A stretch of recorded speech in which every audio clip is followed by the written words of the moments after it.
Welcome everyone to Broadville Speaks. Today we have a special guest, Jasmine. Jasmine, what is your last name, honey? Beard. I don't know her last name. First, does she want to tell her last name? That's what we need to figure out. Look, she might have some open cases, like Toby. Okay, Jasmine. How you doing today, Jasmine? I am doing fine. Awesome. That's Thank you for good. coming. I appreciate you being Yeah. here. Thank you for inviting me. On this Yes. Friday Eve. Yeah, Friday Eve. Yes, The election was this past Tuesday. it was. Yes. So some exciting things, but before we even get into all of that, we do want to talk to you about your business, Okay. Joy Consulting. Mhm. So introduce yourself and then go into what you do. Okay. So, Jasmine Beard, Chief Strategy Consultant of Ajoy Consulting, and we partner with small to medium-sized businesses to provide clarity, direction, continuous improvement, and execution through services such as strategic planning, Mhm. project management, event production, and also language services. Awesome. Yeah, I'm loving it. Yeah, it's kind of right up your alley. Yeah, it is. Yeah. And it's Ajoy Consulting. Yes. Okay, yeah. Oh, You said it Ajoy. wrong. Okay, I Yes. did. Because when you said it, You I should've saw corrected on me. her It's okay. blazer. I was like, I think we, Ajoy. yeah, read. Okay, It's okay. fundamental. It Reading is. is Okay, fundamental. ooh, calm down, calm it down, Broadville. But yes, and how long have you been doing Ajoy Consulting? So I formed my LLC in 2018, Okay. and I left corporate in 2019. So June 14th of 2019 was my Juneteenth from corporate, and I've been doing. plantation. I Yes. know, right? That free- Yeah, I like the way you I'm put trying that. I'm trying to get there. I'm still there. But yes. It's a journey. It's I'm Yes, sure. and a I'm journey. sure. But I've been doing project management ever since I was a little girl. So I always say project management is a fancy way to say getting stuff done, or some people would say getting shit done. Yeah. But so I've been the person that people have come to in my family or friends to, hey, I need to do this. What are your thoughts? So that's the strategic plan and the visionary side. And then also it's, can you do this? And that, like with my mom, she would always say, Jazzy, can you do this for me? Can you do that? And I'm like, you've got 2 other sons. Why you ask me to do everything? And she said, because I know it'll get done. Exactly. And that's what all Exactly. people, my family know me as. I'll come to you because I know it's going to get done. Okay. So, And what did you do in the corporate world? wow, what didn't I do? So in the corporate world, I would say my most recent corporate stint was, again, project management. I did corporate events there. I also did process documentation and continuous improvement for the heavy duty trucking industry, and primarily the service segment. So in the aftermarket, once you've purchased the truck, evaluating the service, the quality of service and processes as well at the dealerships as well as within corporate. I did customer experience management, where I received certification for that, working with Medallia, and that's measuring and capturing how satisfied your clients are with you based on how likely they are to recommend your service or product to a friend, family, or colleague. And also measuring how they experience you as a company. So not that one rude person with customer service or that really nice sales guy that gave them all these perks, when they bought the product or the service, but it's the entire company from the time that they know you exist to once they've made a purchase, and after they've made a purchase, how you continue to interact with them. So the entire experience of the customer with your company. Wow. Yeah, you did a lot. And how was it when you stepped out on your own? What was that feeling like? Wow. Well, my most recent position in corporate was sales and pricing, but I did project management for a global project. Well, one of many global projects, but that was the most recent in the Mexico market, and that was to automate pricing. And so that was quite stressful. A lot of people, they say they hate sales for their own reasons. I'll just say that sometimes when you work in a situation where you start to question your integrity or the integrity of operations, and depending on what type of response you get, you can either stay and turn a blind eye, or you can say, what, this isn't for me. I'm just gonna go ahead and, do something more fulfilling. And there were other factors, but I will say that it started affecting my health. And then I also had some other personal things throughout that journey that were going on in life. So I just said, I have to look at what I can control, what I can't control, and what I can control is this job. Mm-hmm. And when I started, when the anxiety attacks and, just the really bad palpitations and things like that started happening just because I'm going to the office Mm-hmm. and I go home that. and it was like nothing ever happened. So I was like, okay, root cause analysis right there. There you go. So I was like, this is the common denominator. Every time I'm coming here and when I know I've got to go into the office on Monday, the chest pains begin. And I said, and when the doctor, like the third or fourth time, the doctor said, well, we're gonna prescribe you some antidepressants. And I said, well, I'm not doing that because, that's insanity, right? Yeah. To come into the place that's causing you stress every day, but then medicate away. Right. I mean, granted, yes, I have, this princess I've got to take care of. I've got bills to pay, but at the same time, I always coach my clients and mentees that, if you've got to medicate from a life you're living, then you've got to make some different decisions. It's not worth it. So. I like that. That's when those adjustments to Yeah. it come in. So, with that, with the consulting, is there any like risk analysis that you do, controls you put in place to mitigate risk and gaps and? Yes. So what I typically do when working with a client, first thing is getting to know who I'm working with as a person. Because when you know who you're working with as a person, I always say people are the greatest asset to anything that you're doing. Because then you know how, what their interests are, how they best communicate, what their insecurities are. Knowing in people's insecurities are big in projects, because you can, just like going to a job, if a manager is threatened by your competencies or your talents, they may block your opportunities, or they can enhance and hurry up and get you out that department, or they might be smart and capitalize and leverage your opportunities while you're there, and understand that by helping you grow, they will grow. But with the risk mitigation, getting to learn the person that I'm with, because typically when you build those and foster those relationships up front, you're gonna get more buy-in most of the time. And then also just looking at taking a deep dive of how that company operates, learning the company culture, and just getting as much information up front as you can. For me, that has worked. And then your risk mitigation comes in from asking the people who deal with this work every day. What are some things that would, what does ideal look like? My tagline is, illuminating possibilities, achieving results from ideal to execution. So what does the perfect picture look like, given that we have carte blanche on resources and funding, right? And then we work backwards to say, how are we gonna get there? I let the people who work here every day build what that looks like.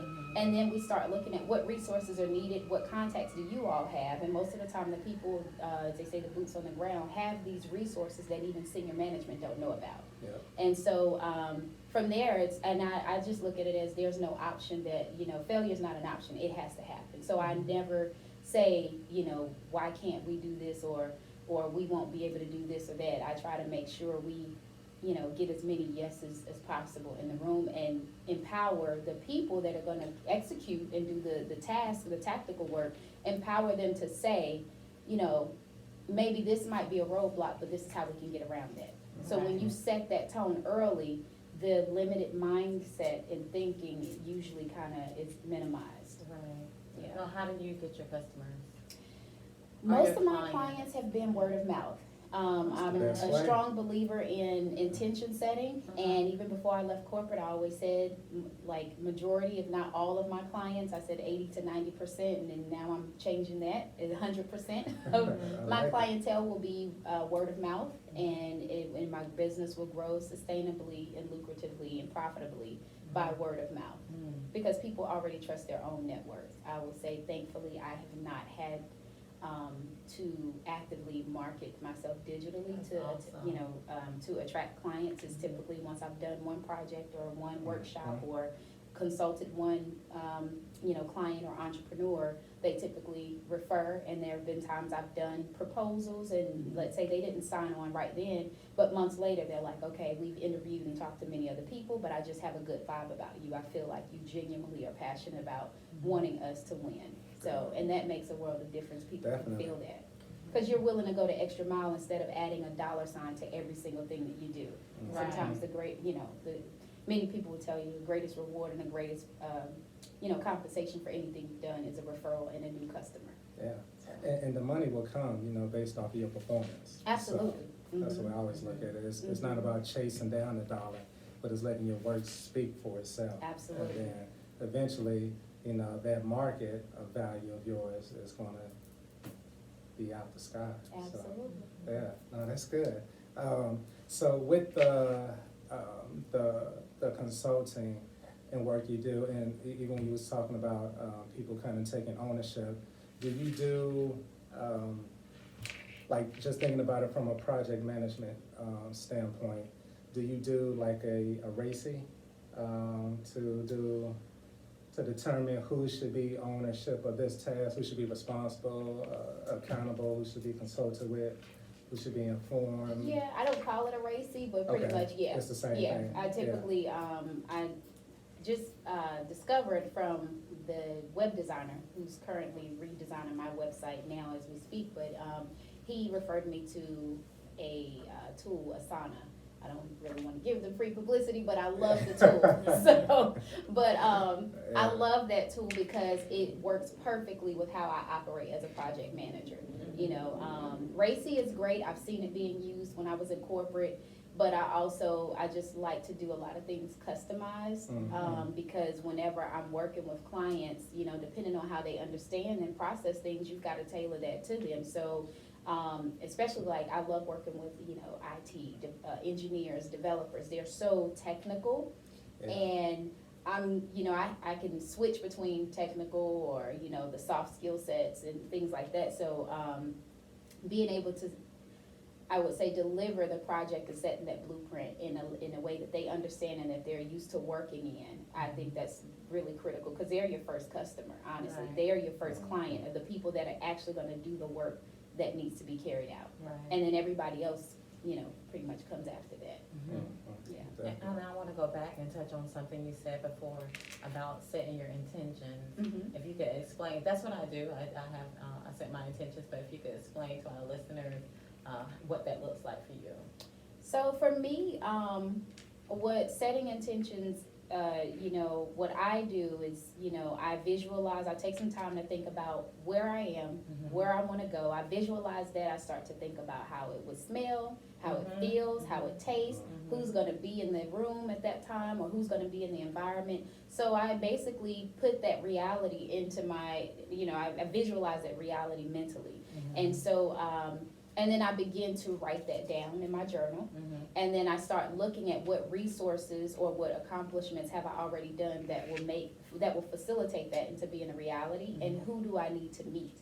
And then I speak that out. So I speak it out to myself, speak it out to the ancestors, and then I also speak it out to my close circle. Right. Because once you've spoken it, once it's out there, when you write it down, it becomes ingrained in your body and your being. And then it begins to attract those resources and those, the resources and the people to you to make that come into fruition. And then subconsciously, your Right. mind is focused on that.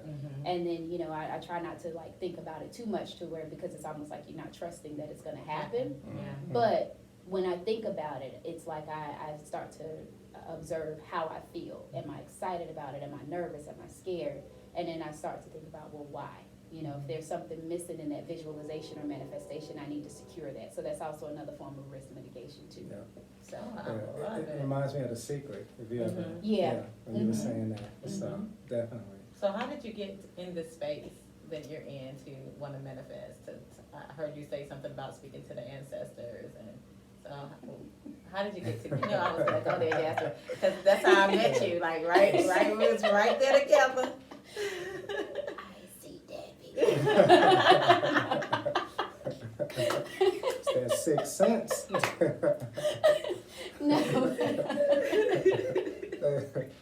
So, a lot of people don't know this, but when I was growing up, one, I have Native American heritage, so, they're highly spiritual. Of course, Very. African American heritage, highly spiritual.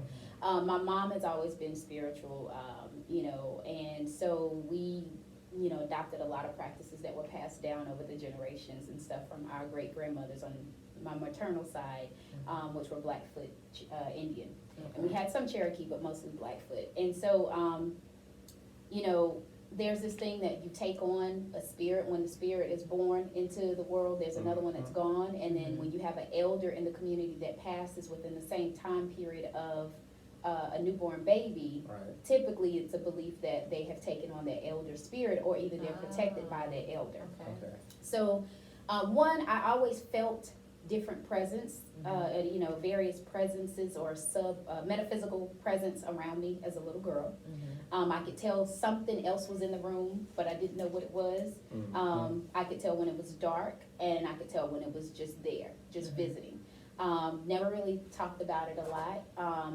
But as I got older, like even like around her age, 7, you know, 8 years old, my mom would introduce me to people, and I could feel their energy, and they would notice that I'm reading them. Like my mom would say, "Jazzy, stop reading them," you know, because she would know, and I could just feel and know exactly how they are, what their character is like. I could tell if they weren't a straight up or transparent friend to my mom. Yeah, I mean, children typically have that gift, but some of us have a deeper gift where it stays with you throughout life. Right. And so, and it was interesting because some of them could tell I was reading them. It's almost like if you, I don't know if y'all ever watched True Blood. Yes. Okay, so you know when you would see like maybe Sookie, or you would see a vampire who's disguised as a good person, but they weren't. But the genuine and pure creature could read the other one, and the other one was like almost, you know, it's like their heads would stand up. It's like, oh my gosh, I've been discovered. Right. And so that's the same interaction I would have with some of the individuals I encountered growing up. So I knew something was different. Yeah. And then I would say I continued with that. And then, you know, my mom always said I had an old soul. I remember a lot of things from when I was a baby, like, you know, before I could even walk, that, you know, most people probably never even thought about. And then when I got into high school, what was confirmed for me, one, like I said, with Christianity, I've always believed in a higher being. But what solidified for me the path that I was on spiritually was reading this book called Things Fall Apart by Chinua Achebe. Don't know if y'all ever read it, but it's an awesome book. And it talked about the chi, and this was in relation to, you know, the first Western European settlers into an African village, and the village leader at the time was Okonkwo. But they talked about your chi. Okay, you're gonna explain to them what chi is. Oh yes, Okay. your spiritual guidance. Okay, Yes. So like, what is a chi? Yes. So your chi is pretty much your spiritual guide or compass, and for me, I always believed, you know, you don't need to do all these formal things and all these different ceremonies to be accepted, right? You know, like wearing this or wearing that, having to be at church every Monday, Wednesday, Sunday, Saturday, you know, that's just overkill, honestly. I mean, in today's time, I couldn't do that, you know. But most importantly, what I got from it was, as long as you do the right things in the physical world, your chi will protect you and set you up and set things in your favor in the metaphysical world. And I always believed that. I would just, you know, for me, good karma, you know, yields good karma, and vice Very versa. much so. So for me, that's simple, and that's how I choose to operate. It works for me. It's not stressful. It's not, and it doesn't matter your background, your ethnicity, or anything of that sort. It's just, you know, be a human to another human, you know, a genuine human. And but just living by a high vibrational spiritual moral code for the most part, because you will reap what you put out here, and just making sure that you're doing it with minimal toxic levels as possible. So that's how I got into that space and how I went deeper. And then my godmother, from when I was a child, was heavy into African spirituality as well. So that was another influence. Okay. Do And you know which one? she does a lot of Hebrew. Well, she's Hebrew, so that's the lifestyle she's lived mostly. And I would honestly met her when I was 9 years old. I was in her dance company when I was at Jones Elementary School, and we were inseparable ever since. Wow. So, you know, spending a lot of time with her, I learned a lot about African spirituality, African history prior to enslavement. So I had a very early sense of who we are as a people at a very young age, as opposed to waiting until Black History Month and being only told about the favorites. Right. I'm so happy that she So- said that she gave you that knowledge of pre-slavery. Yeah. So you can really see the empowerment Yeah. of Black people, Mhm. yeah. And that was at a young age that you had that knowledge, because it was, Yeah. you know, I was an adult when I started researching Yeah. that, so growing up with knowing who you are Mhm. is a wonderful place to be. Absolutely, Yeah. and my brother was a huge part of that too. Just you know, and to continue the the quest for that additional knowledge and stuff. He's big on that. Mhm. Cause school is not gonna give it to you. No, and that's Excuse by me. design. Oh, Right. definitely, Yeah. as It's by they say, design. it's his story. Mhm. So, yeah, he's gonna keep all that out. You Yeah. know, there's no need to let us know just how strong and powerful we are, and how everything was stolen from us. You know, we don't have to get all into it. I That's know, a we whole hear it nother- Well, I'll leave it with We this. live in a callous land, y'all. As they, there's this thing, they say when people try to pull you down, that's because they already perceive you as above them. I agree You know, with that, very much so- so. It takes you back to when you were making a statement about being in corporate America, and sometimes when you possess the traits that don't not only allow you to excel, but allow your department that you're working in to excel. But Absolutely. if the person over you Mhm. sees it as a threat, Mhm. then it almost stifles Yeah. you, but it doesn't just stifle you, it's stifling the entire department. It does. Because now you're not sharing Mhm. all of these abilities that you have that allow them to grow. And it's just funny how people don't realize that they're so threatened, Mhm. especially by our skin color at times. They're like, oh, they're just gonna come in and everybody likes you, and you working with. And one thing is, if you're able to partner with someone that they could not build that working relationship with, but then you just slide right in there, and they like, okay. That's one of the biggest things they get threatened by. They're like, oh, because they can already foresee you Yeah. surpassing them. Yeah. Mhm. Mhm. But if Yeah. they are a true manager or leader in Leader, their yeah. department, then they allow that, and they Welcome it. exactly, because you should. Yeah. But anyway, that's the first thing when you were talking about that, because I've been being in corporate America, I've been in those situations, and then at that point it's like, okay, I need to move out of this department and move into another department. Yeah. Because they're more or less trying to keep me contained Right. than allowing me to grow. Mhm. And they're creating that ceiling Right. for me, and that's not healthy. So I'm so excited and proud of you to hear you speak about stepping away from that and then Yeah. starting your own, but then so that someone would ask, part of your skill set, your experiences, and the knowledge that you possess, some of that was formed in corporate. And then you took that, not all in corporate, because I know you said you've been doing pretty much project management from an early age, but then was corporate allowing you to kind of put things in order and place it as it needs to be? Yes, Okay. so it did allow me to refine my skill set and package it to the right playing field. Right. So that being said, an individual I met, when she met me, she said, oh my gosh, you're such a hustler. She said, you need to take this hustle to corporate. And I told her, I said, well, I'm a free spirit. I don't know if I'll last there, because when I was in college, I didn't stay at a lot of corporate jobs long. It was just too stifling for me. And a funny thing, when I was working at corporate at Bank of America, every Friday was payday for me, because I got the payday from them, but then I also was popping my trunk and selling thermals, Okay. t-shirts, Yeah. watches. So- So, That grind was in you, Yeah. definitely. Yeah. and even when I was in college, same thing. I would go to Dollar Tree around Valentine's Day, and I would take my financial aid, go to Dollar General or Dollar Tree in Walmart. I would get like the edible, not edible, sorry.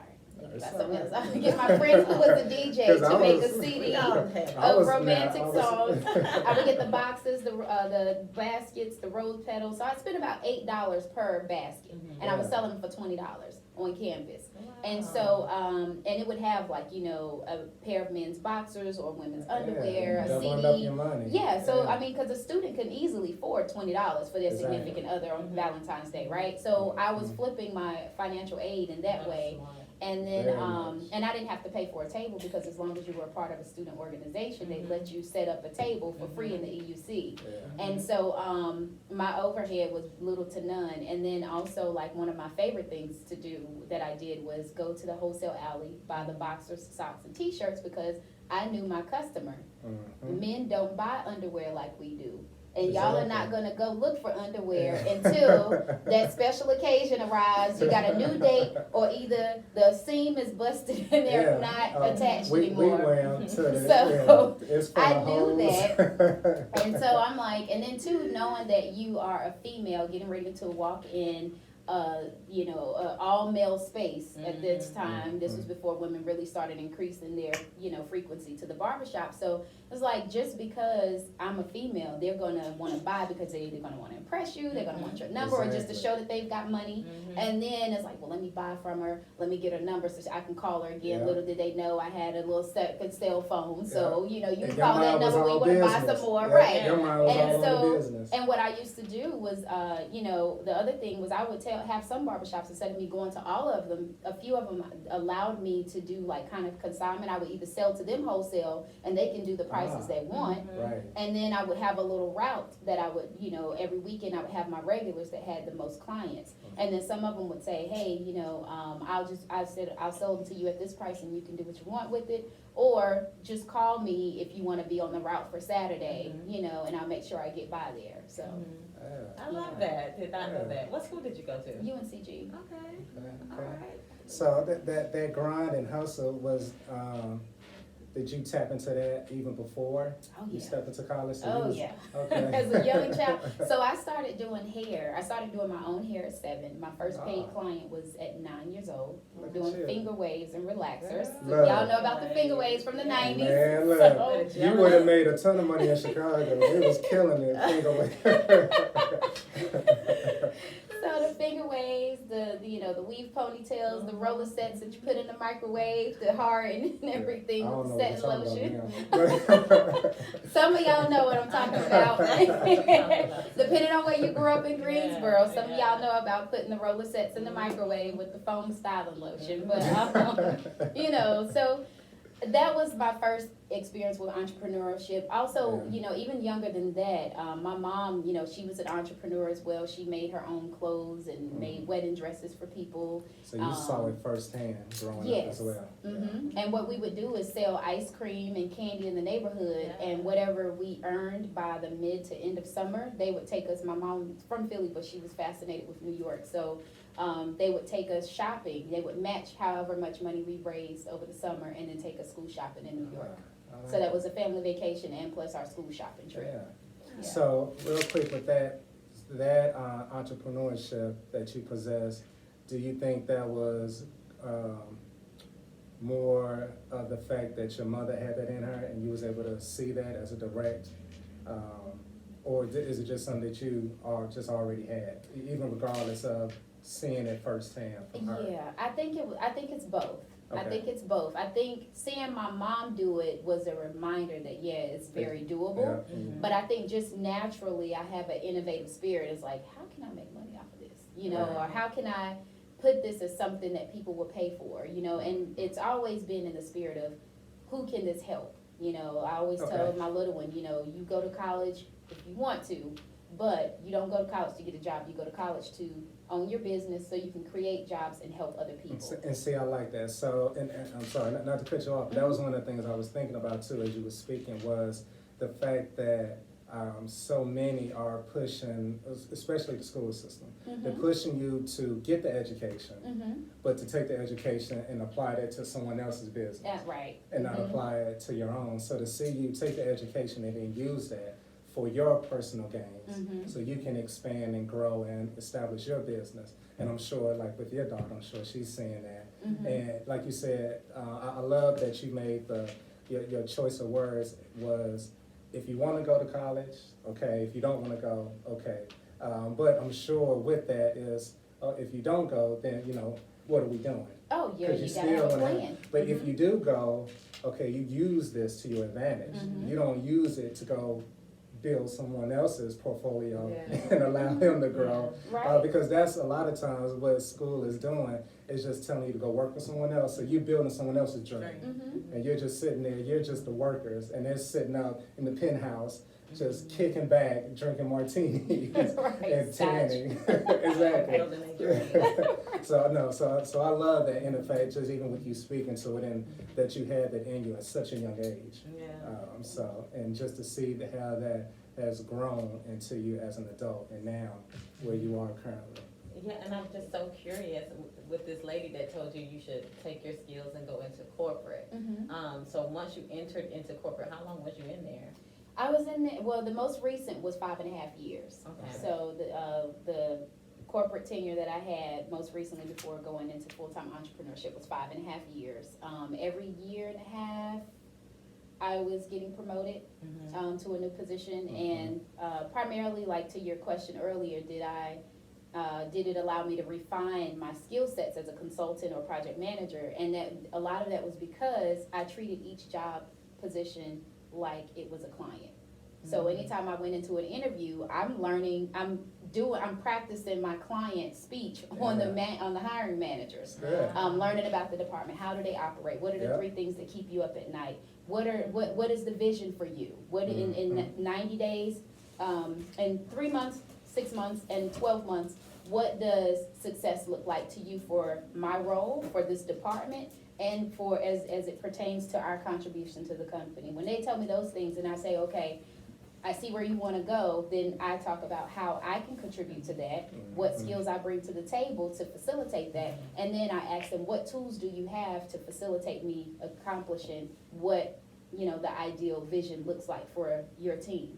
And then they tell me what tools they have, and then after that, I see if they work or don't work, and I'll say, well, this is okay, but I found something in doing research online, this works, can we try this out? Or I'll just use it. If it's not a huge company cost, I'll just use it, and then I'll say, I've been using this tool, I think it works better than what we have. Can we talk about trying this out or investing more into this tool?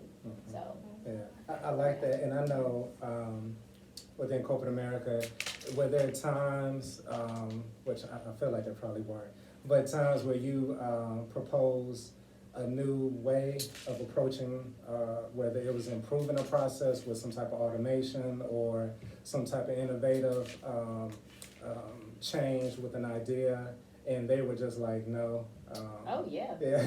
Absolutely. But see, but you take that and then you can apply that to what you're doing now.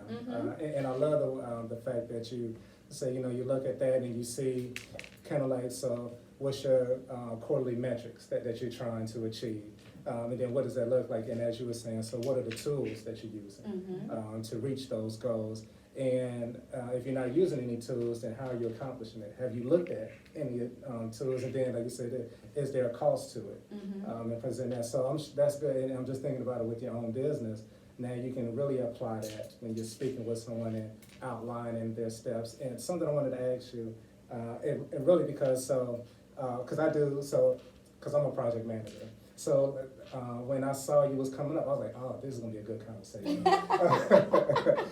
Because it's what I do every day. And for one of them is, do you map out their process from end to end? So do you sit down with them and say, okay, now let's go over what you do day to day and what the steps are involved, and then let's see where, and we kind of talked about it earlier, we're doing like risk analysis and putting in controls to mitigate those risks, but you outline their process or map it out, and then you determine where the gaps are within their process. Absolutely, Okay. yeah.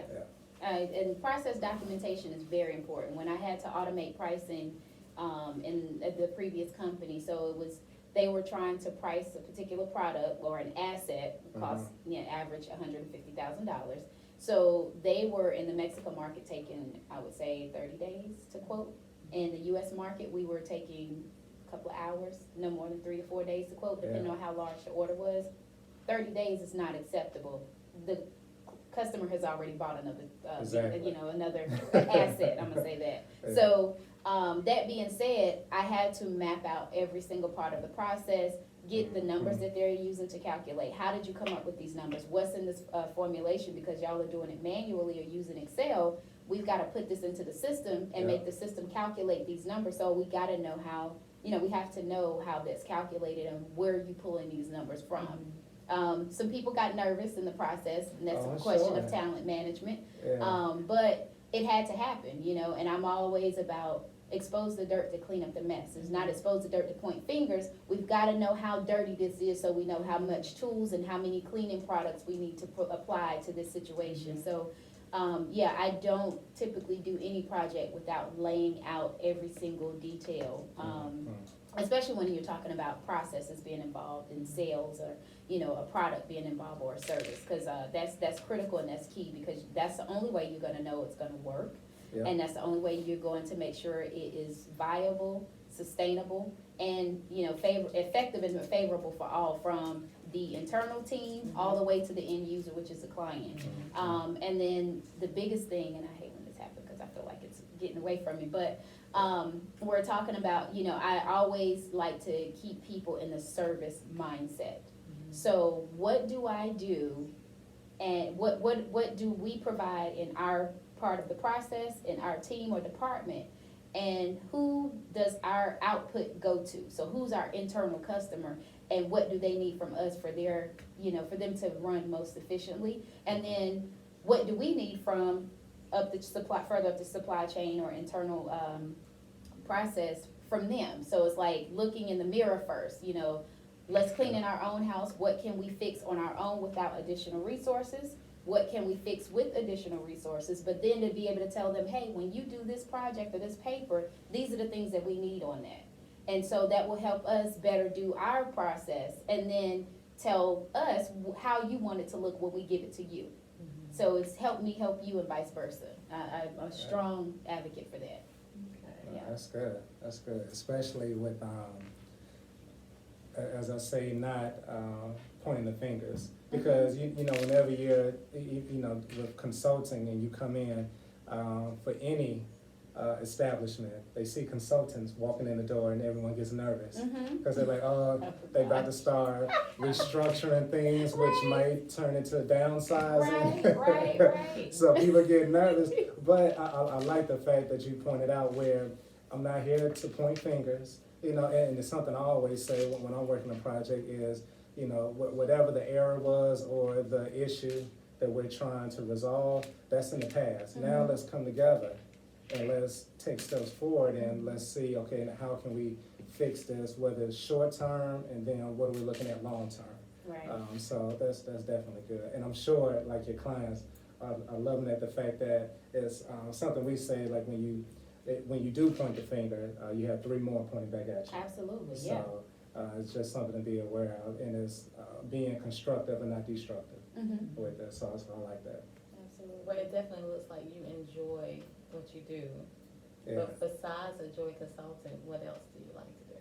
Oh, gosh.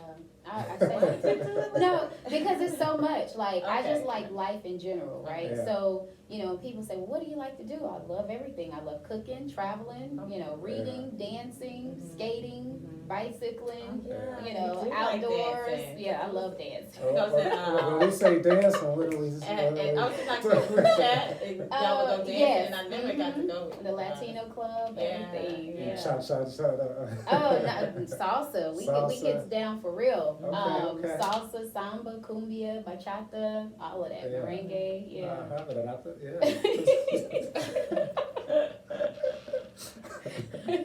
But yeah. you're fluent in Spanish, yes. right? Yeah, Mhm. yeah. Ah, Yeah. okay.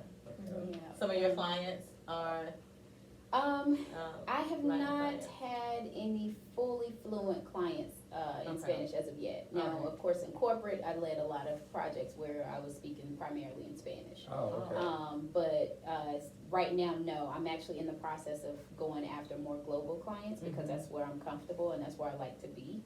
So I always say Greensboro was never my target market, but I'm not gonna turn it away either. Definitely, always a need for quality mindset anywhere you go. So, but yeah, I love the global market. right. It allows me to travel and work.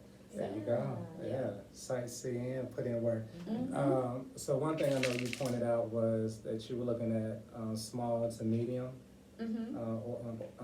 organizations. What's the reason for that?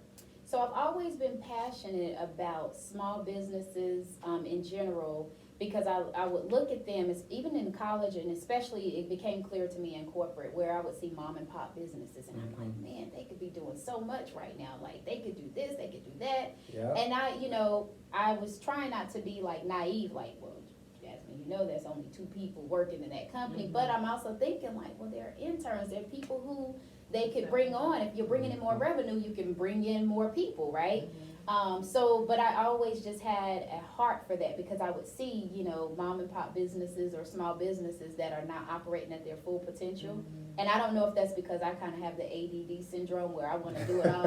And, I get asked a lot, like you said, what else do you do or what don't you do, know?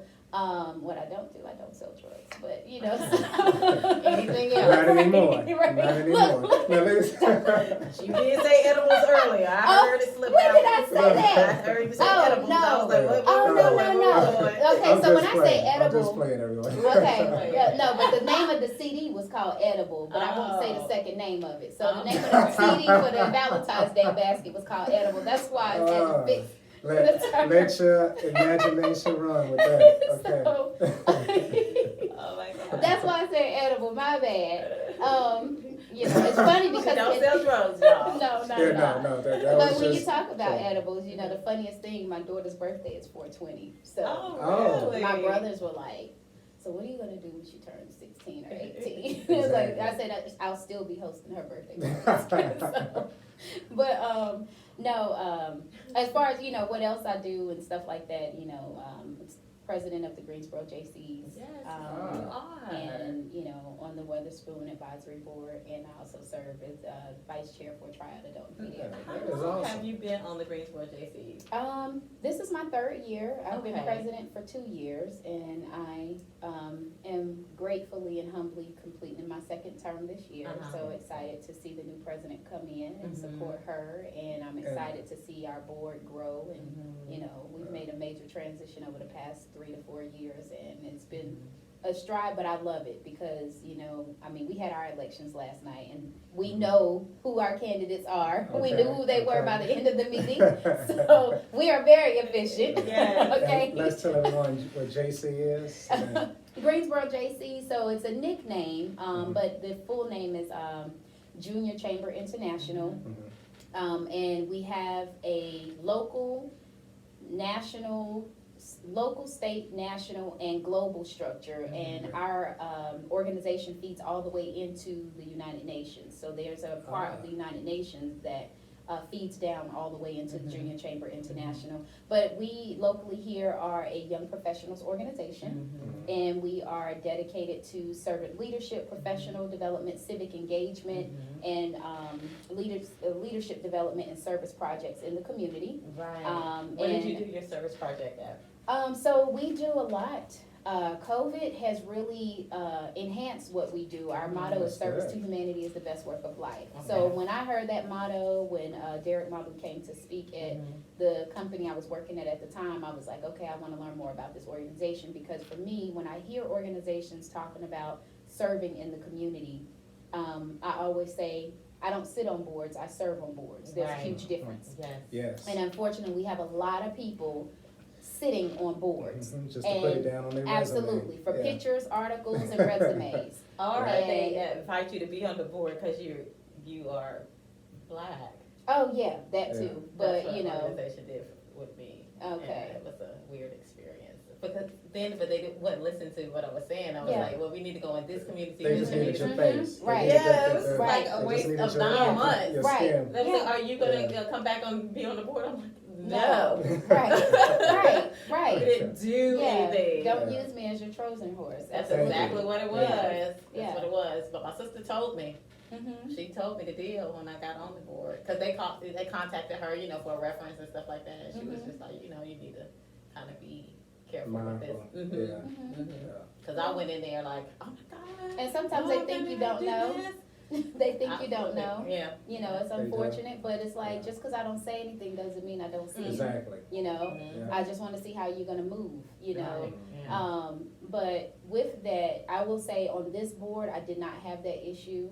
Yeah. thankfully, because No, we're all JC open is to, wonderful. fresh ideas. Yeah. And, and I love it, like, just being in an organization where people are open to trying something new, the egos are not so set to where, it's like, if it didn't come from me, it's not gonna happen. Exactly. And we have Right. debate, we have healthy Yeah. disagreements, and we're humans, but at the Mhm. same time, it's like, I always say, for me, I always like to focus on the need at hand. Like, the community needs us, we have to show up. We cannot show up and serve a community if we're absent, Mhm. if we're not showing up. Mhm. And I always say, we're accountable. We have always been, especially us as a people, Yeah. right, ethnic people, but even in general, regardless of what background you come from, you can't say, I wanna live in a community that does this, and that. Well, if that's the community you wanna live in, you need to get out there and help build it. Don't sit and wait for others to do it for you. You're right. Yeah. And then, I believe in addressing real issues and real needs, and not to diminish anybody else's issues or needs, but,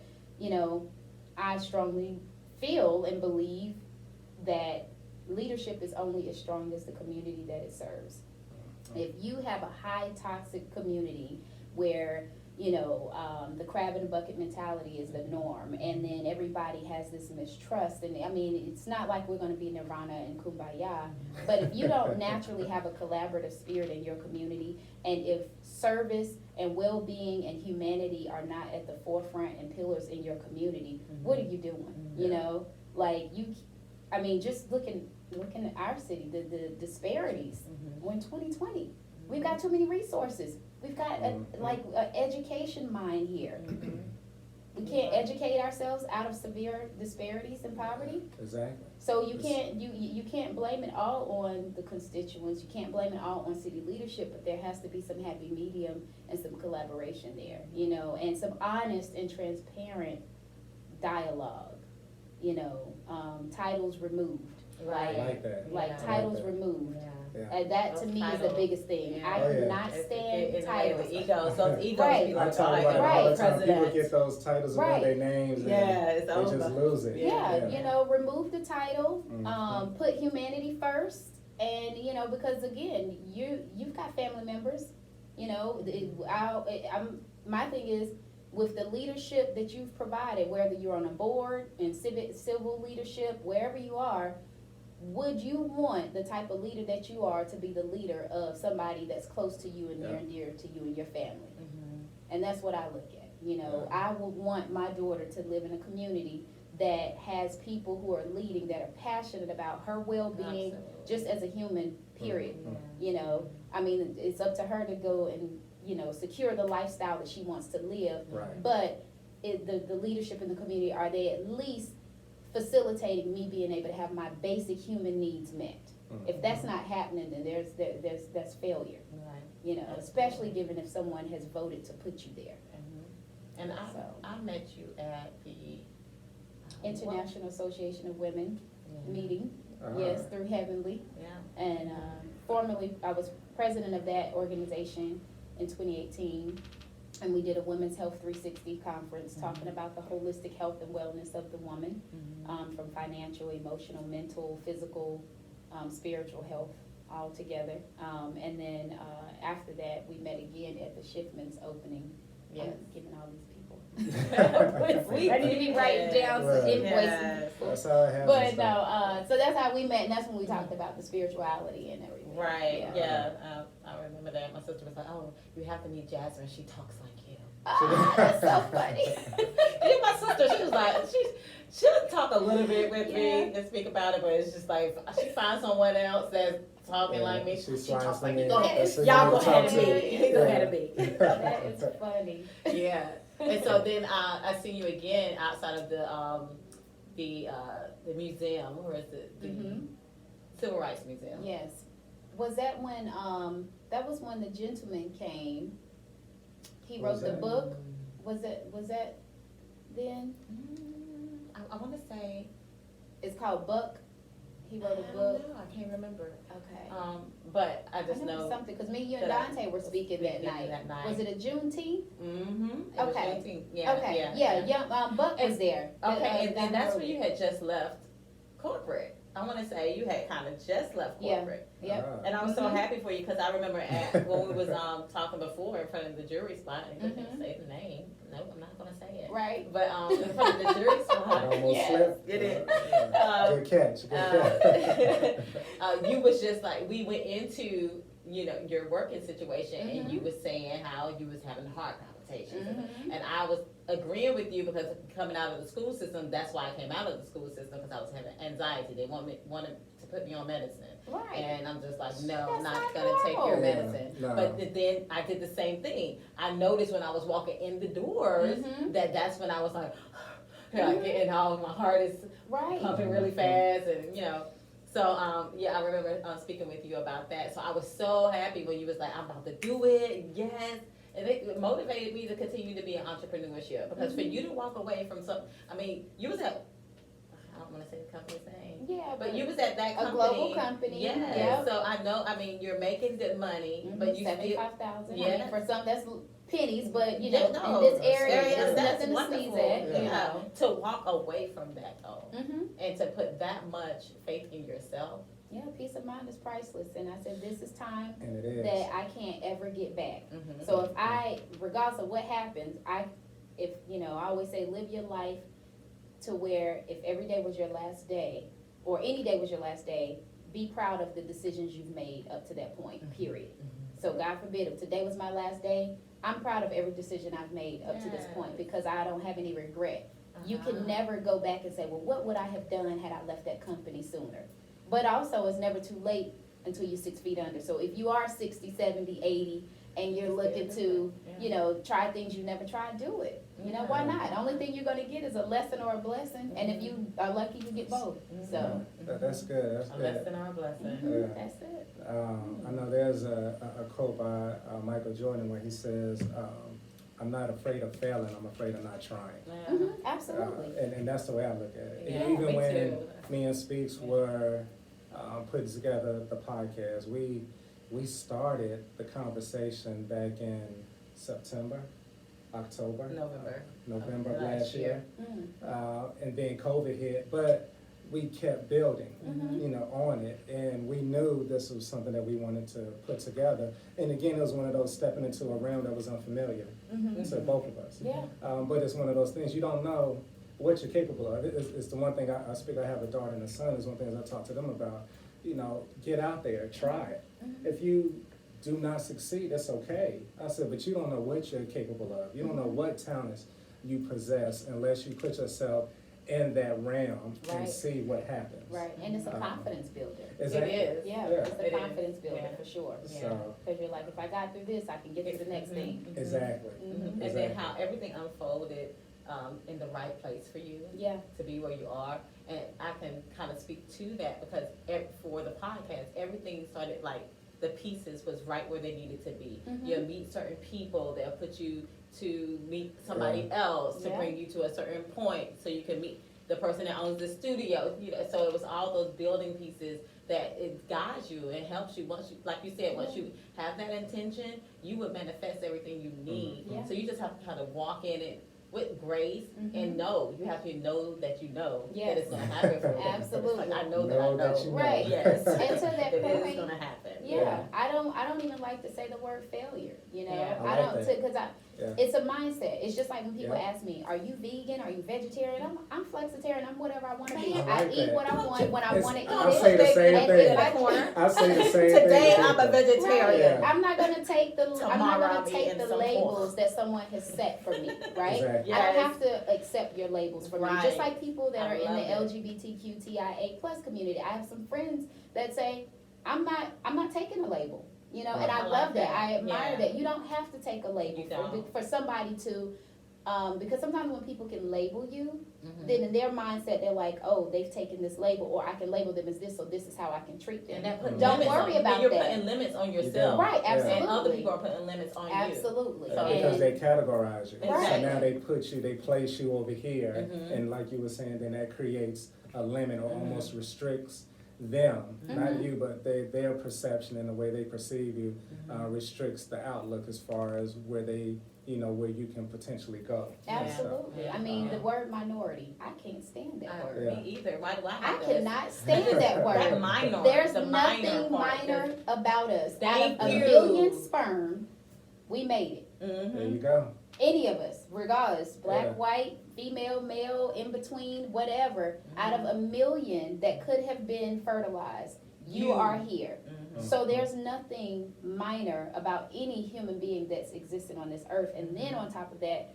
looking from our lens, there's nothing minor about us. Look at all the hardships we've endured Yeah, for centuries. Yeah. Exactly. And still And still enduring. standing. Yeah, still enduring. Still enduring. Yeah. Health And still issues, standing. disparities, and Mhm. all. Mhm. Still enduring. There's nothing minor about that. And even from the gender perspective, another classified minority, there's nothing minor about that. Mhm. From the different ability perspective, nothing minor about that.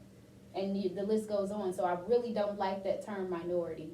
Mhm. But of course, that, you know, when you in the Yeah. sandbox But and that's man. that's how you play. Yeah. But we can change that. That's what I was getting ready to say. You don't have to accept Yeah, we anything. can change that. Yeah. I'm so excited about the time that we're in now. Me too. It's a shift, and I know that the baton is going to be passed, and so I always kind of look in the future of how it's going to look. Mhm. I just see us soaring so high, but you have to be in position. You have to be prepared for what's going on. A lot of people, I'm looking at people's actions, and I'm like, you don't miss the boat. Right, This right. is the, you better jump Right, on. right, You know what I'm saying? right. Like, get you a business, Right. start Yeah. your business. You don't Right. have to do the same thing anymore. Right, You right. can really, it's so much out here that you can partake in. It's just like, you can make money in so many different type of ways. Mhm.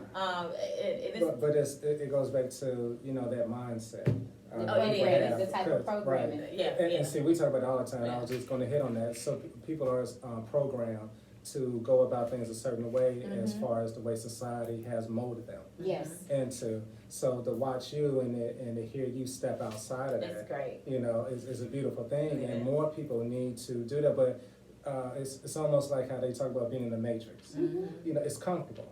Yeah, no growth So- in that zone. But yeah, but it's like you're aware, you know what the next turn is gonna give you, so Mhm. everything is familiar to you. To step into your realm, meaning that sometimes you can prepare and try to foresee as much as you can, but there's a lot of unknown that goes on. But for anyone who has their own business, anyone who's successful at a high level, they all took on that, you know, and you have to, and that's what separates someone who just has an idea Right. and then someone who actually puts action Yeah. behind it and does something. So there's so many people, you know, you hear people talk about, well, with this, so I'm sure you heard, both of you have heard people say, that was my idea, like when they see a business blow up. Oh, I had that idea.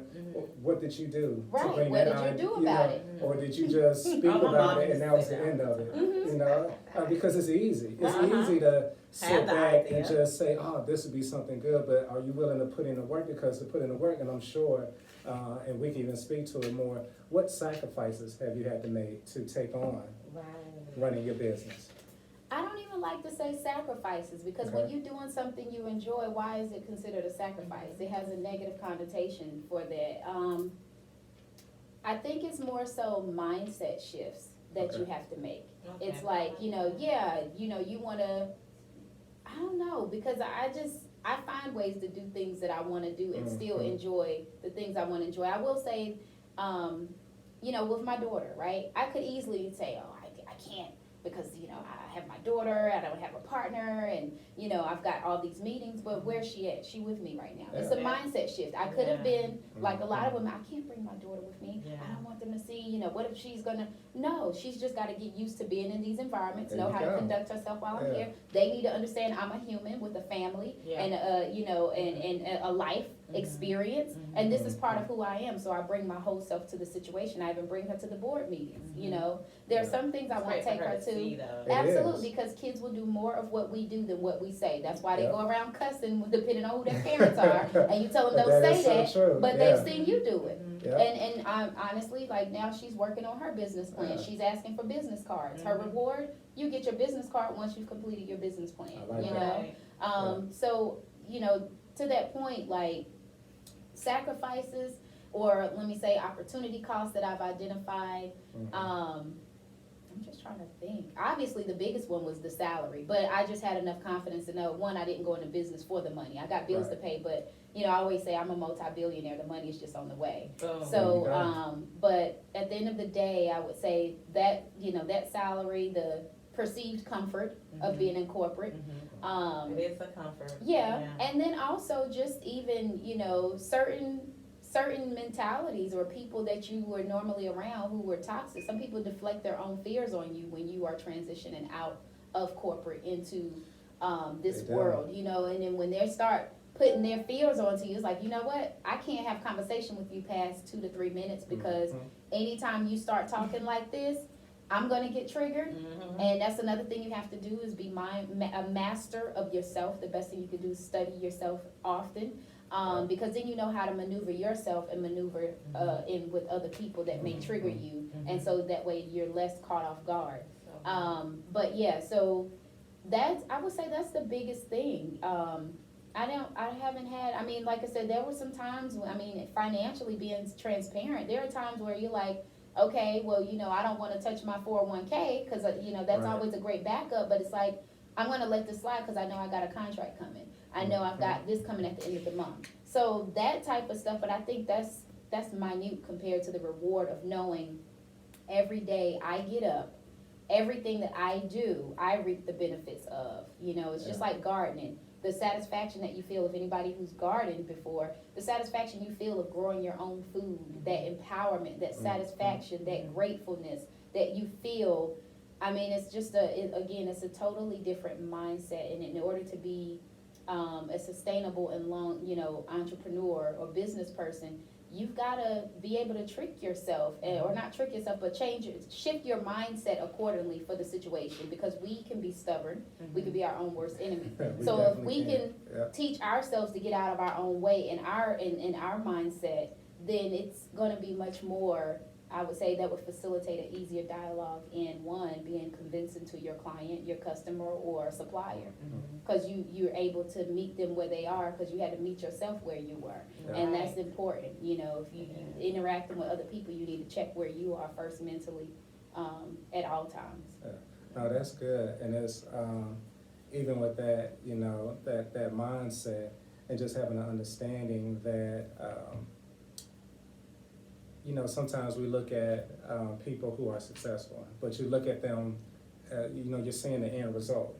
You're not seeing the 20 years of work that they did. And the fact that, you know, having your own business, part of that is going through, you know, the ups and downs, the roller coaster of it, but staying with it. And that's, you know, someone who's successful in business and someone isn't. It's easy just to break away as soon as, you know, something emerges, some type of barrier, or that gets in the way. You're like, okay, I'm not doing this, because it's so easy to work with someone. But, you know, speaks to that, this conversation, you know, the work, let's say, just using you and I as an example with project management.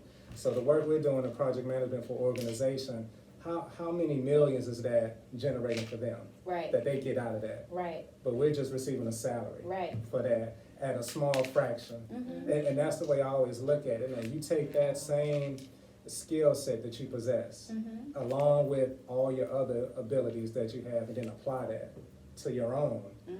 You just have to stay the course and stick with it, and not get, you know, don't allow yourself to be deterred just because something gets in the way. Is like make an adjustment to that, but staying with it. And I think if a lot of people could have that mindset, you know, that would be good. And even I know you was talking about some of the boards you're on. Do you do any like classes or workshops and stuff? Right. Thank you. Workshops for people, just so they can get that, you know, that insight and get some of that education, and just hear some of the verbiage and hear you speak about, you know, when I started, this was some of the things I ran into and how I pushed through. And so they can see that at first glance. Yeah, I did more workshops in the past. I would say the first year and a half, I was on the board for the Greensboro JC, so I did some career mobility workshops.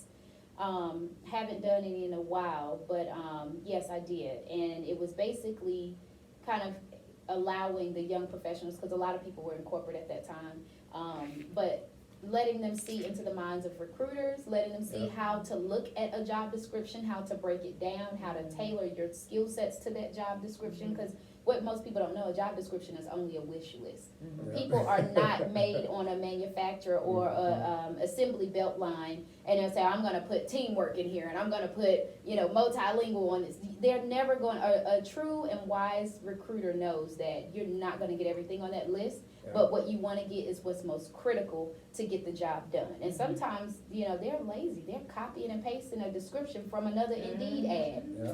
I mean, really, like, I've been That in is, positions they where tell it, yeah. what I was doing was nowhere near what was in that position. Mhm. And I know a lot of people that are in corporate or in someone else's employment structure that are doing the same thing. It's like, this is not what I do, but it sounds good because this is what they put on here. So guess what? I'm gonna use that to my advantage when I go to the next role. Right. But also, you can still put what you're doing, because what you're doing is probably 2 or 3 other jobs Yeah. in addition to Within that one. Right. Especially if you're a person of color, because why? You're paid less than most people or your counterparts in Or a most woman, companies. a So, know, and a woman. yeah, Yeah. and a woman, absolutely. You're You know- expected to take those notes at that meeting.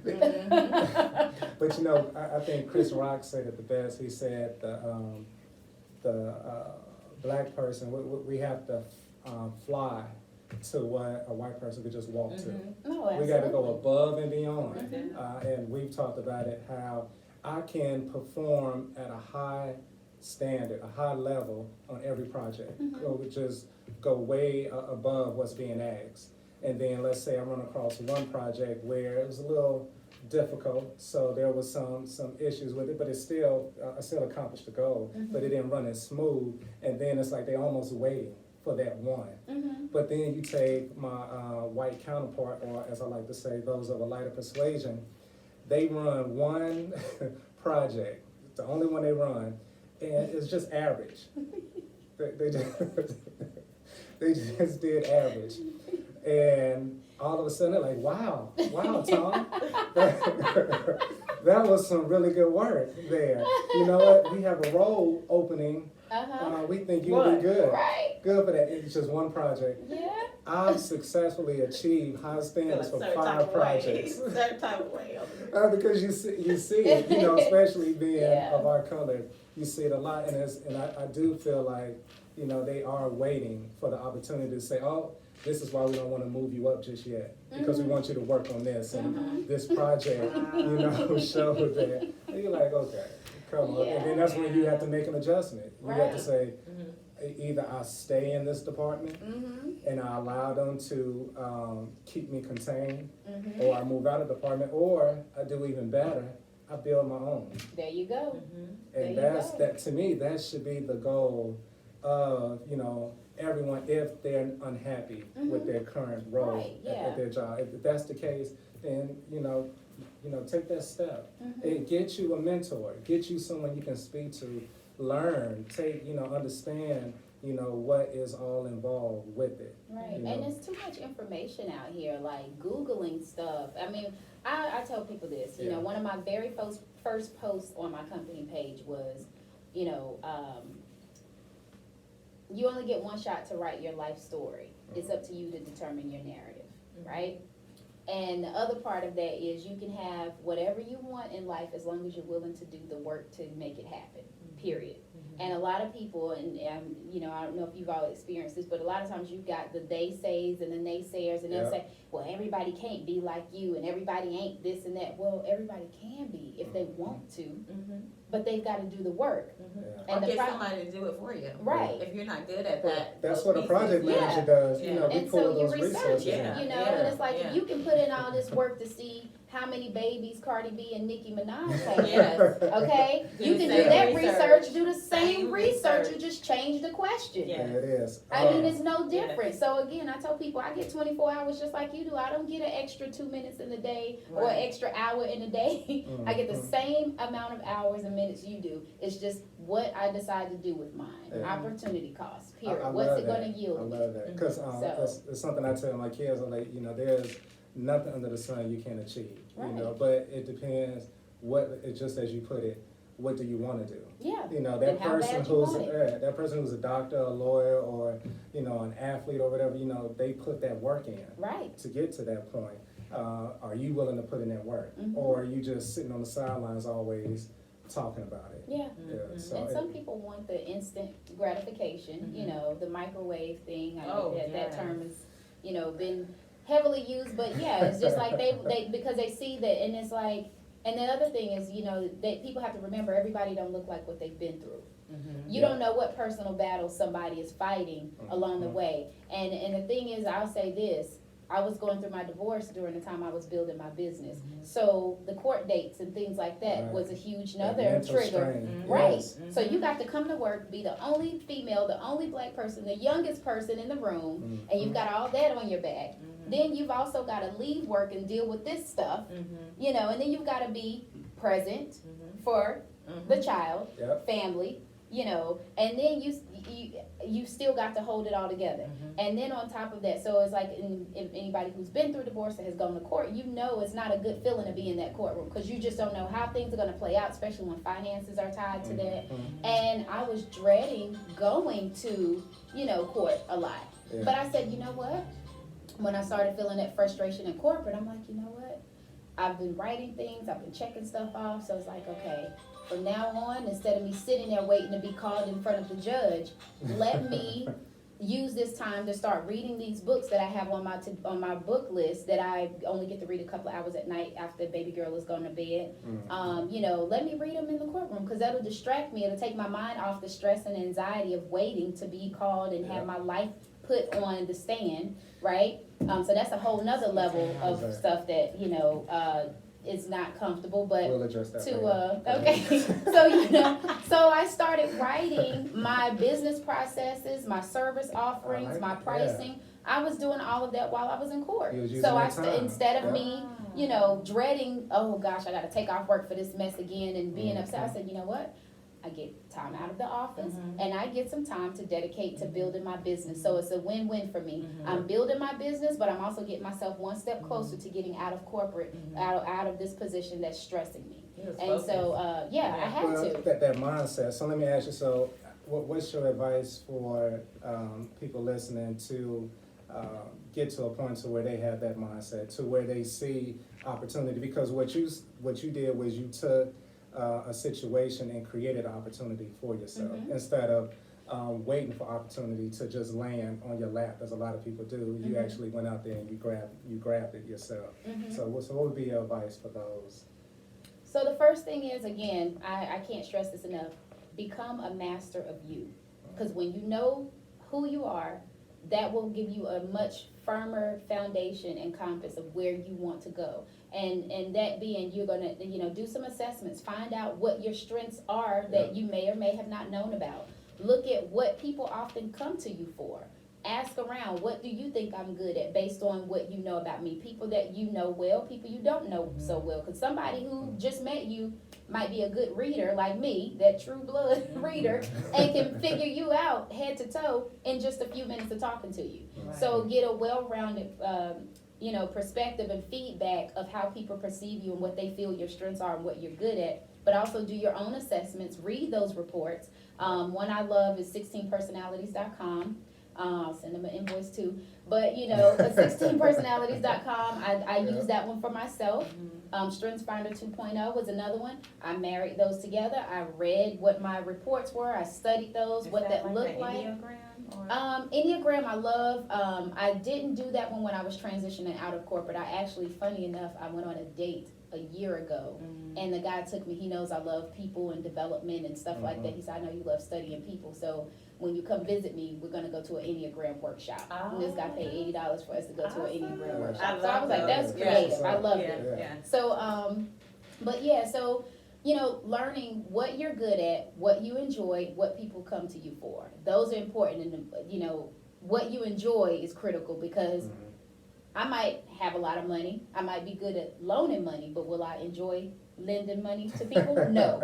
And, you know, and people might come to me for money, but if I don't enjoy that, why do it? It's stress. Exactly. You know, so Right. it's just like, you know, you have a client, I had a client that asked me to do a task, and I'm like, I'm not doing that. I can, right? But it's not my favorite thing to do. I didn't leave corporate to get into another situation where I'm feeling like I'm straining myself to do something I don't enjoy. And it's not that it's gotta be a cakewalk and peaches and cream, cause I do have days where I'm like, oh my gosh, you know, I don't know if you all ever seen that linear visual on social media. It talks about, you know, it's like, oh, I'm an entrepreneur, it's great. Then you go up the hill and it's like, okay, we're going, I'm in the business now. And then you plummet all the way down and you do a dip. And it's like, oh shit, what happened? And then it's like, oh my God, I'm going to go back to corporate. I'm quitting. You know, I'm going to go get a job. Let me fill out this application. And it's like, oh, we're rolling now. Yeah. So that's how the journey is. But it's good because it keeps, if you're wise, you don't ever get complacent and comfortable. You know, the moment you get complacent and comfortable, that's where the danger comes. But, you know, to answer your question, is just basically become a master. You're welcome. Becoming a master of yourself, knowing what you're good at, knowing what others think you're good at and what they come to you for. Because it's going to be an easier sell to say, people come to me for, you know, strategic work, for clarity, for direction, for continuous improvement, because they know I have a good eye for high quality stuff. I'm not going to take subpar things. So I have a good eye for being able to improve something based on where it is now, or I'm a big, you know, visionary. So, and then just being resourceful to get things done. So, and then being willing to do the research, not, you know, you just gotta want it. You gotta want it bad enough. If you want it bad enough, I mean, there's people in this country who can't read, but are successful as heck. So you cannot tell me. I mean, you've got people who were former heroin addicts, and they're far, you know, they've done a complete 180. Right, yeah. You know, determination is everything. I mean, you've got people who, you know, I used to use this example, is you've got somebody who wakes up with no money in their pocket, but if they need to get that next fixed, they get that next They fix. do. They Okay? always do. By any means They necessary. always do. Yep. And that is. And you don't have to have a lot of money to get that done. It's all with the mindset, and I know, because we talk about it, and I love the points that you made, because I'm one who's big on saying that people have an understanding of who you are, discovering who you are, and not being a stranger to who you are, and understanding where your strengths are, and understanding your weaknesses. Right. And realizing that some weaknesses are always going to be a weakness, but it's okay. You pull in those resources to rectify those weaknesses of yours, and there's nothing wrong with that. That's an intelligent person that's going to do that. You realize, okay, I'm not good here. Oh, but Jasmine is. So when I'm working on this project, I'm gonna pull Jasmine in for this point. I'm gonna pull Speaks in to assist with this, whatever. So yeah, that's definitely good. That understanding of yourself. And another good point that you made was taking the feedback of others, because that's something I learned was how people perceive me and what they were picking up from me, and taking that and not trying to be defensive, but actually saying, okay, this is how I'm portraying myself to others, and I don't even realize it, and then using that and making adjustments, you know, to it, not losing who you are as an individual, but understanding that, you know, when you're trying to accomplish certain things, how are you being received? So yeah, Absolutely. definitely good point. Now, do you have a mentor? I have a lot of mentors. Okay. Yeah. All right. I have quite a few. And I, you know, some people call them their personal sounding boards or their personal board of directors. I have people who are my mentors who I've never met, because I've read a lot of their materials or studied their programs. Or I just like their school of thought. I might not have read a lot of their stuff, but I just like what I've seen from them and their philosophies about things. Can you name one person? Well, one is Talani Medina. She's a global, world-renowned life coach, and the first book of hers that I read was called Coach Yourself to Success. And so it allowed me to take a more transparent look at where I was in life and have those like painful conversations, and also to look at past trauma. You know, those are things that we overlook. Your trauma does play out in life, in business, professional, you know, and you don't even realize it. So looking at those, and just and when you talk about, you know, your weaknesses, knowing your strengths and your weaknesses, another key thing is owning that. You know, owning, be comfortable with who you are, positive or not so positive, but own that. And sometimes your weaknesses or your development opportunities, I like to say, can be a strength too. Because if you know that that's not where you're good at, and you're pulling in that opposite resource, that gives you a opportunity to empower them. Mhm. And then knowing that that's not where you're good at, that's another networking opportunity as well. But, you know, and then again, it's another opportunity for learning. But yeah, I really like her work. She's in this, Coach Yourself to a New Career. So I kind of double dip between business analyst and project management. You know, the business analyst kind of tells you what's going on, what's the scenario, you give you a temperature check before the project, and the project manager actually takes it and does the implementation. So I've done both, and so Coach Yourself to a New Career, that's when I really started like, okay, it's time for a change, time to do something. But then I was like, do I really want to go to another 9 to 5? Yeah. I don't think so, you know. And then there's another book that she has called Secret Laws of Attraction, which I love as well. It's a really great book. And it talks about how to get your needs met as a human, whether it's personal, professional, how to get those needs met so that you're not overbearing your expectations and projecting them unfairly on your significant other or those that you interact with, from family to colleagues and friends. So it's, you know, knowing what your needs are, how to get those needs met without draining your network and your support circle. Yeah. You made a comment, I was laughing in my head, because it showed your consultant and project management as well as analysis background. When you're like, you don't say weaknesses, you say development opportunities. Because in my world, it's like you never use the word weakness. So I always say areas of opportunity. So I was laughing, I was like, yep. And Why to is me, that? well, because it is an opportunity. Like if you, let's say if you're not good at Excel, you've got the opportunity. You can call somebody and say, "Hey, do this for me," or you've got an opportunity to say, "I'm going to learn this." And a perfect example: I was in corporate. There was a VP. He came on the floor. This was my first year in the company, and he said, "Can anybody do a VLOOKUP?" So me, I'm like, I don't know what a VLOOKUP is. So I'm looking. I was the same way. You know, and I'm like, okay. And I go up to him and I say, what did you need? He was like, a VLOOKUP. I said, well, I don't know what it is, but I can learn. I'll try it.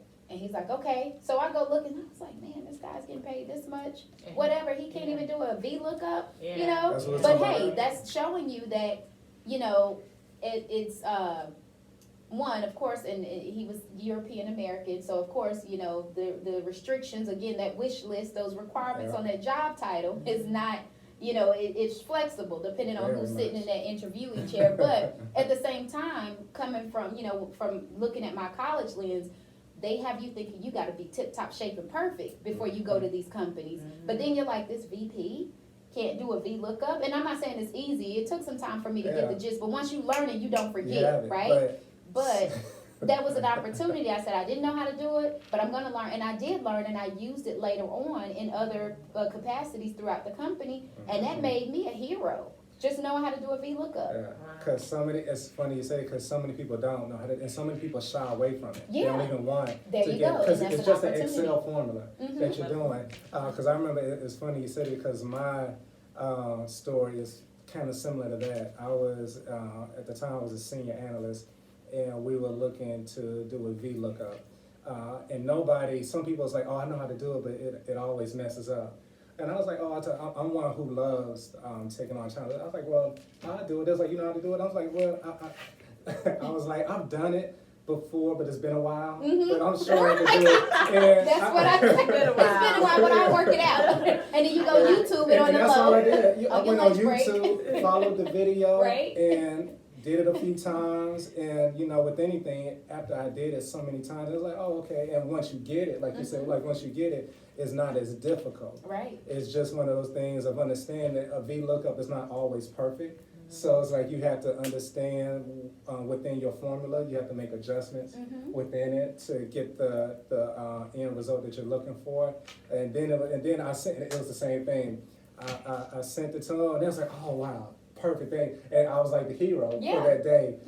But again, it was just for that day. You said just for that day. There were things They didn't tell you, we got this opening over I know, here. you know, it wasn't like that. And what made us funny was Right. it was the director and senior director who didn't didn't know how to do it. They Mhm. claim. Right. It's one thing you say, yeah, I know how to do this, but I don't have time. Right. No. Right. You don't You know don't know how to do it. Yeah, because if you know how to do it, you would do it. Absolutely, absolutely. So, And to but your yeah. point about the development opportunity too, I like to use as much positive You have to, yes. vocabulary with people, because especially if it's a tough situation where somebody could have done something really bad and could lose their job. And not only that, I just, again, a joy, I want to be a joy to do business with. Mhm. It's a joy doing what I do. So as much as I can give off that positive vibe from what I say to what I wear to what I do to how I interact with people, Mhm. I always want it to be a pleasant interaction, even if it's something that's tough and this person could be potentially difficult, right?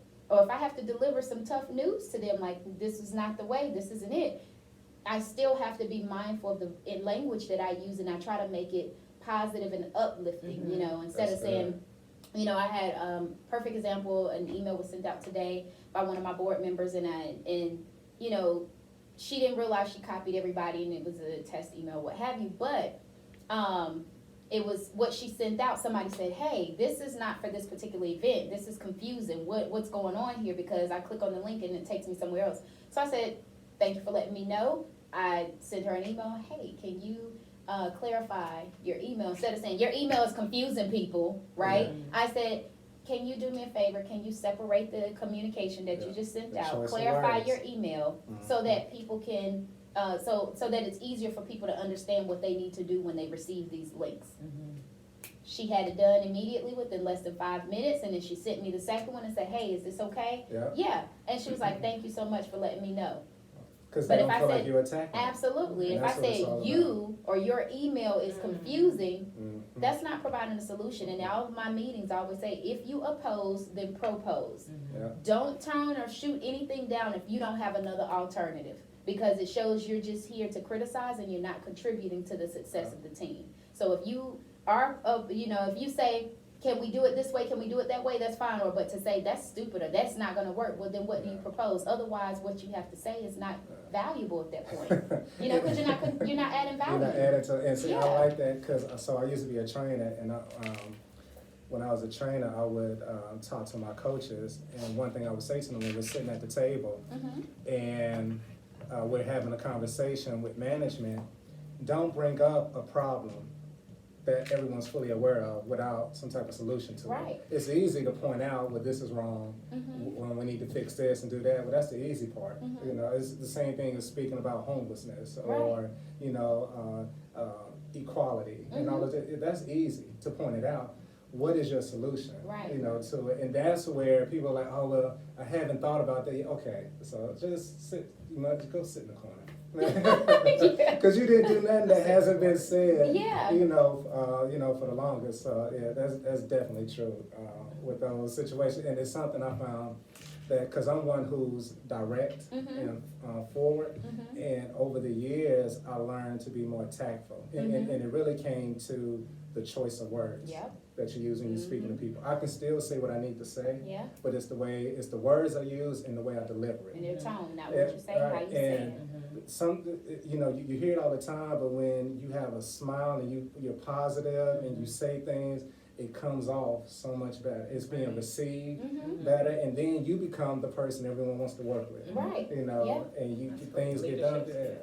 You have to have it, and sometimes you need to learn how to lead from the background. You don't always need to be up in the front. Right. Directing. So. Because if you in the front, sometimes you can't You see think what's you Bobby coming. Brown. Oh, man. I don't want to be in the That is Get Bobby funny. off the stage. But sometimes when you're up front, you can't always see what's coming from afar. Right, Exactly. you gotta have You know, people in Gotta every take Yeah. that step back. That's right. Absolutely. Yeah, Bobby, get in the back. That is funny. I tell Ralph to look out for me, Yeah. like. Get back there with Ricky, Bobby, and Mike. That is funny. Craziness. So, yeah.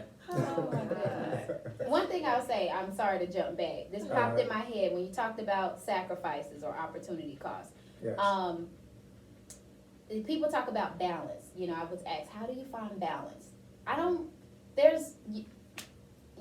To to me, it's more harmony, right? In a harmony, there's different notes. You got high notes, low notes, you got Yeah. baritone, soprano. I hear It's them all about, you know, it's all about, it's all about your harmony. And I'll say this, one of the biggest things for me was, you know, I'm a very, very tidy person. But there are days where my car looks gross. And I don't even want, like, when people ask me, you mind giving me a ride? I'm like, please don't ask me for a ride, because I don't want to have to tell you how dirty my car is. And I don't even want to have to move stuff. And then I'll say, my insurance policy doesn't cover bites. You know, you know, if something bites you in here, I can't guarantee you covered. But you know, I mean, and then even at home, there are times like there was a period, especially when I was doing my event last year. I ran a very, very lean team, and I'm known for doing that sometimes.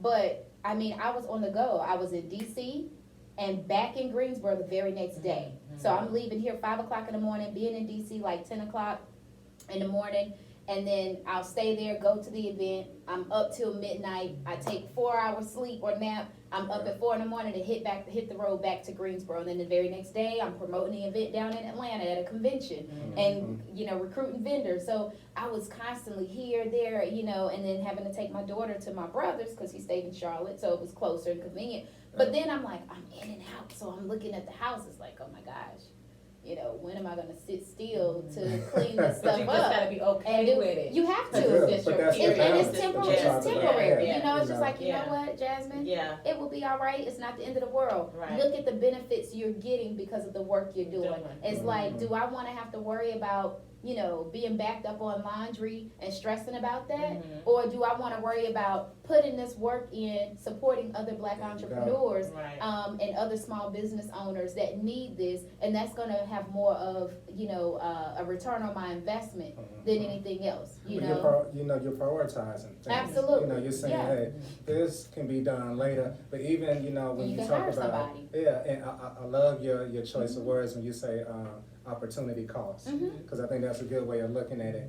And it's funny because I know so many people who always talk about, well, I don't have time for this or time for that. But I'll say, even if we talk about like people who always are saying, I need to work out, or I need to do this or do that, and I'm like, but you find time to watch that show every week Right. that you love. Right. You find time to go to the restaurant to sit down and eat. Right. Yeah, but they're like, well, I gotta eat. But yeah, but you can maneuver and navigate all through that if you want to, but Especially you if it's a choose 45-minute wait. it. Okay, you gotta eat. Okay, so Exactly. you can do push-ups while you While wait you in wait. line. Yeah, I If you tell really want people. Right, it's how bad do you want it? It's the same thing when you watching, because I tell them, I say, well, you can do, just like you're saying, you know, you can do push-ups, sit-ups, crunches, you know, while you watching your favorite show. Right, You absolutely. know, so if you want to, and because I love the point you made, if you're looking to be successful, you're not allowing any excuses to be a hindrance for Absolutely, you. yeah. Not You're even making a a lie. way. You're finding a way, and you're making it happen.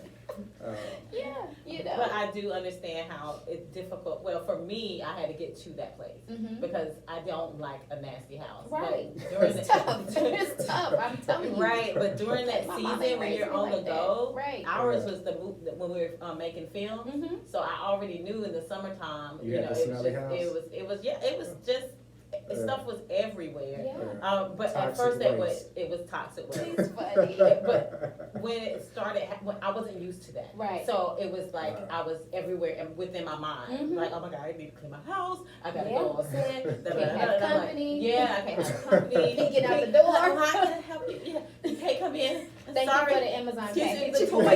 the toys, because that's my boys were small then. Yeah. It's like toys everywhere, you know. But I then came to that place where I learned how to do what you say. Make sure it's just harmony. Yeah, that's you know, it. and it's fine. It's just that season right after Right. the film It's is done, temporary. then I can clean up. Yeah, that's it. And I can get back to it. Yeah. Yeah. And recently that happened too. I was getting prepared for GSO Black Wall Street, and my mother came over, and she's really judgmental. Yes, Mom. Yes. She called Yes, her out. but yes, I had to call her out because usually it would have bothered me, but it Right. didn't bother me this time because you know where you are. yeah. And so she comes to help my little one with homeschool. You know your mama gonna see this. Yes, yeah. That's I should funny. have told her then, but I was like, I ain't even dealing with her. Yeah. But so she comes in, she was like, hey, Noah. She was like, You knew then, yeah. So I kept walking. I'm like, oh Lord. She was like, yeah, you need to hurry up and get you some money so you can get a maid. Oh my goodness, that is funny. I was like, okay, Mom, all right, I get a maid. But I was in that season. Mhm. You know, I was Yeah. like, it's gonna have to stay Yeah. just like it is Right. because I got work to do. And now the Right. good thing is, how old are your boys? 16 and 9. Oh, honey, you got helpers. Yeah. You got help. I do. You yeah. have got Definitely. help. Yeah. My daughter does laundry, dishes, There she you go. cooks. Yeah. I got help now. Mhm. You know, I mean, there's certain things she still doesn't do, like the bathroom, but you know, that's coming in the next year. So Yeah, when it she's is. 8 to Yeah. 9, And it's yeah. one thing, But you know, she does that. She can cook. Yeah. So I mean, she makes her lunch in the morning. She and you're makes her making them cereal. independent. Absolutely, So they won't self-sufficient. have to, exactly, they Mhm. won't be leaning on anyone. Or to vulnerable. fulfill- Exactly, because it's so funny when I run into grown men. Mhm. And they're like, or elderly men, I'll say that. And let's say their wife gets sick. Mhm. Everybody's bringing them food because they're like, if we don't bring him, he's not gonna eat. And I'm like, what? Sad. He don't know how to boil some rice, boil water and cook some rice or make a sandwich or Right. it's just, but it's so true It is. for a lot of people. It is. I mean, nowadays it goes both ways. I mean, I Yeah. have friends who the best they can do is ramen noodles. Mhm. You know, and I'm just like, I don't know how y'all did it because I've been frying chicken since I was 7. Look, So I'm I with got you. the scars to prove That it. was me. Look, So, I was I'm 7, just 8 saying, in burn there marks. yeah, I crying. got a burn on my foot. Look. Hot grease fell on my foot. Yeah. Yeah. Wow. That's how it is. But look at you now. Mhm. you Yeah. know, Look so- at me now. All right. So, but You okay with that I love Chris Brown. Look, I be telling her sometimes, I'll be like, look now, she be acting up. I'm like, I'm gonna have to treat you like Rihanna. Oh, It's better no, he than- did. He said that. Y'all heard that?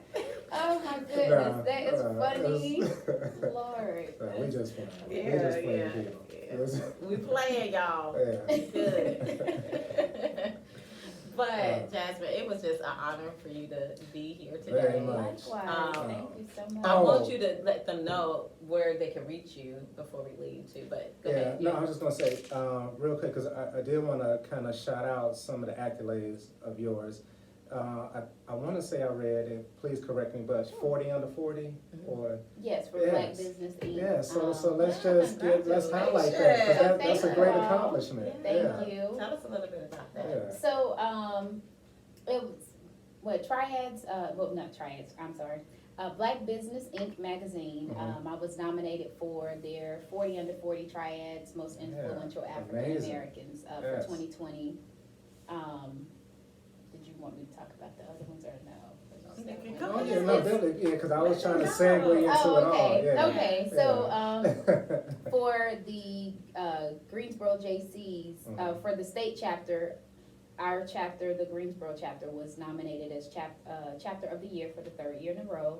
Okay. I was also nominated and elected, or recipient of the top 5 local chapter president for North Carolina Junior Chamber International.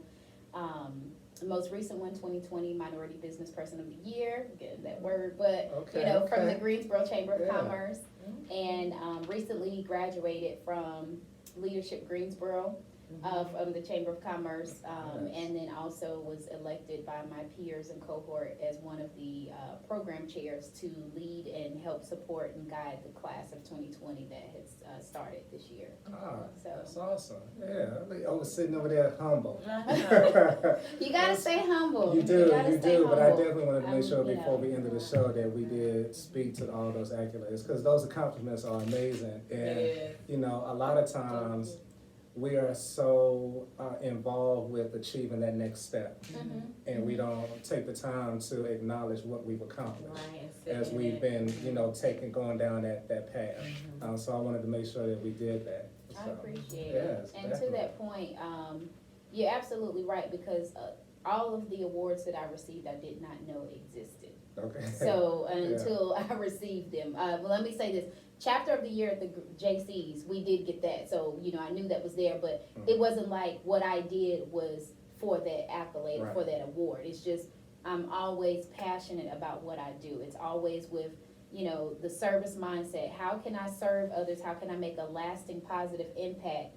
And what can I do that's gonna benefit the greater good overall? What's gonna enhance our community and make us more holistically well, as a community. And so with that being said, to get those accolades or those recognitions, it's confirmation that I'm on the right path more than anything else. For me, it's confirmation I'm on the right path, and the work that I'm doing, it is valuable to somebody or somewhere in the community. It's not so much, oh, I did this, I did that, because again, you can lose it in one day, but with that being said, I just, I don't take it for granted at all. I'm very grateful for it, because it's always scary when you get out here on your own. You're doing things under your own company, your own brand. You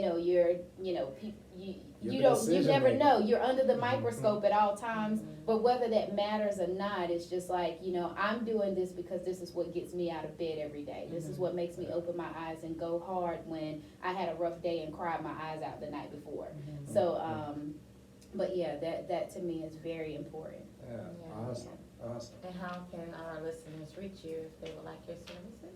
Oh, sure, you can give me a call at 777-9311. If you're Generation Z, you might not remember that song.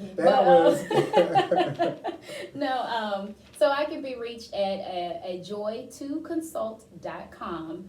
The website will look different in the next couple of weeks, but right now, this handle and everything is still the same, or at Ajoy Consulting, and that's for Facebook and Instagram both. So at Ajoy Consulting for Facebook and Instagram, or www.ajoy2consult.com. Okay, and I can't think of his name right now, but it was the time. The time? Morris Day. Morris Come on Day, now. thank you. Come on now. I was about to do with Jungle Love. I was about to do it. Okay. Or Cool. I know. Yeah, I went and saw them in concert years ago. They are on my playlist right Okay. now. So Morris Day is as soon as you did, I was like, okay. But yes. But very much, it has been a joy to sit here and have this discussion with you. So, very much. Thank you. It's been a joy as well. Yes, great conversation. And then, Speaks, do you want to? You can close this out. Okay. Well, and again, with Brabell Speaks, you can see us on YouTube. You can also look at us on Podbean. We're also looking at getting on other social medias as Buzzsprout. Buzzsprout. Thank you, Buzzsprout. Also, too, IG is Brabell_Speaks. And then our email is brabellspeaks03@gmail.com. So again, everyone, thank you, and we'll see you again on the next episode. All right. That's good. Awesome. Yeah. Girl, I will be calling you. Because when you start talking about vendors, I was like, okay, so that was my next step with GSO Black Wall Street. I want businesses to be a part of it, but I want them to advertise with us. I want them to set up and advertise their company. Not selling product, but just advertise. Just to be present. Right. Yeah. So I didn't know what that looked like. I was like, should I go to these small businesses and just say, hey, you're GSO Black Wall Street, and we want you? I don't know how to. I'm gonna make up something, but I could get with you because you've already done it. Yeah, because you were saying that you reach out to vendors and stuff. Yeah, that's my next step is to reach out to